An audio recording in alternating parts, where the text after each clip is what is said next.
குற்றப்புலனாய்வு பிரிவினரால் கைது செய்யப்பட்ட முன்னாள் அமைச்சர் அனுர பிரியதர்ஷன யாப்பா உள்ளிட்ட 4 சந்தேக நபர்களையும் பிணைகள் விடுவிக்க கொழும்பு நீதவான் நீதிமன்றம் உத்தரவிட்டது.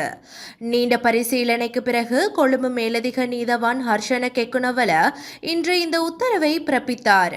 2014ஆம் ஆண்டு பிங்கிரிய நாரம்மல்ல பகுதிகளில் வெள்ளத்தால் இடம்பெயர்ந்த மக்களுக்கு நிவாரணம் வழங்குவதாக கூறி பெட்ரோலிய கூட்டுத்தாபனத்திடமிருந்து 61,46,110 ரூபாய் நிதியை பெற்று அந்த நிதியை அதற்காக பயன்படுத்தாமல் அதை 2015ஆம் ஆண்டு ஜனாதிபதி தேர்தலுக்கான பிரச்சாரத்திற்கு பயன்படுத்தியதாக அவர்கள் மீது குற்றச்சாட்டுள்ளது.